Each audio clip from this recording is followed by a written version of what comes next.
Lakers start off the road trip, the Grammy road trip, with a victory, 145-144 in double overtime. I'm sure Big Game James is in Dubai doing the worthy clap at some point. But, yeah, go ahead, Rob. Go ahead, Rob. You're sitting in that seat. There it is. There it is. There it is. A 12-0 run in the final 4 minutes of regulation. Lakers were down 9. Gave them a chance to win. Steph gets that layup to tie. Lakers don't get a shot off. Go to OT, back and forth. Lakers have a chance to win. They're up 3. Clay hits the big shot. LeBron then misses one. Go to the second OT. Lakers up by 4. Warriors go on a 9-1 run. D'Lo pulls up and hits a 3 to take the lead. Steph then takes a 3 to take back the lead. And then LeBron wins it with 2 free throws, Rob. Whew. You know, it's. Did I get most of that? That was a really good synopsis. That was good. That was very impressive. good. But you know, think about this. It was. If you watch this game, the Lakers competed. Guys were laying on the floor after possessions and after the first overtime. Everybody was giving it everything they had. I don't remember a game that went from such despair with AD slowly limping off the court in the third quarter. All of a sudden, he's back in the game. Yeah. And the Lakers are in business again. And then just so many individual efforts, so much, let's call it retribution within the game, because D'Lo had a couple bad possessions in that last OT. What does he do? Drains a 3 to kind of get his way out of his own doghouse. LeBron, all over the court. One of the best games you'll ever see, really, for any player, especially at his age. Yeah. This guy's 39, Geet. He's hanging around here winning games, getting 30, 20, and 10 type games. If you're the Lakers right now, they needed a jolt this month, okay? We talked a lot in the pregame show. They weren't great at all these home games the last few weeks. 6-5 at home, plus a loss at Utah so far this month. This is something that can really pivot, turn that season a little bit. Impressive. You probably have this in your notes somewhere, but you know what was pivotal? That run the Lakers made with AD in the locker room. Yes. You forget about that, because I think they was down 9 or 11, Yeah. and they cut it to 2 with AD in the locker room. So that's the competitive nature that I'm talking about. You need to compete. Yeah, Your big dog is in the back.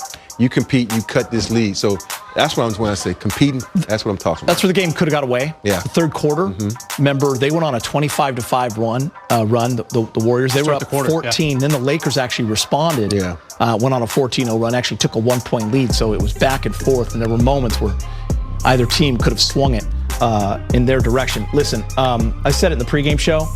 You have to really appreciate, especially as these guys get on with their careers, the epic battles, whether it's KD and LeBron, who missed 5 years playing against each other.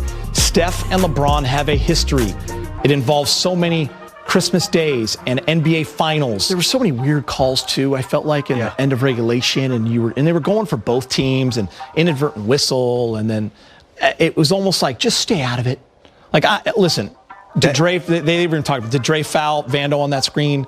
Rob, you thought so, but at the end of the day, I'm like, who cares? Just don't call anything. When Draymond clubbed AD in the face. But you know what? If you really go back at that call the refs made when the whistle, it favored the Golden State Warriors, because we were in position to get that possession of the, but they get the tip when we didn't even get set. That's what you got to be set. You got to understand, as a vet team, little moments like that, you got to be ready at all times, because those little things like that, they come back to bite you.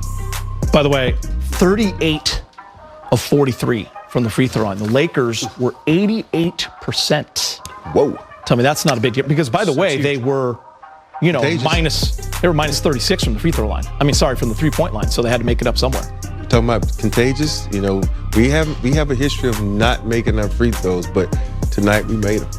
If the Warriors complain about the free throw disparity, they took 59 threes. Yeah. Exactly. Not exactly a great post presence on this franchise. A wonderful team when they're hitting their threes. I mean, they blew the Lakers out of the water behind the arc, which, the Lakers have been a little bit accustomed to. Yeah, but the Warriors better not claim free throw disparity.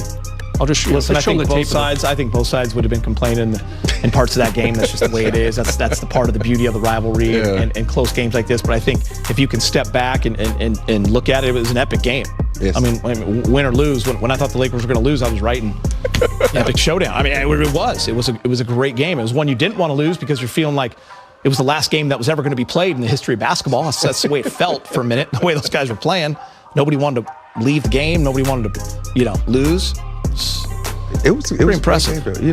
As a basketball fan, you love games like this, because you get double overtime. You get to see the greats play again. Think about what Steph was able to do, what LeBron was able to do, AD, Draymond, Clay. There's a lot of stars. That's 5 Hall of Famers right there. So you have to appreciate what you see on the court and what we have, even though it was a come to see you, Elizabeth moment, but we had a good time watching it. Rob, you were dialed into that game. You were animated during that game. Not to give too much behind the scenes, but you didn't mention that long drive one time.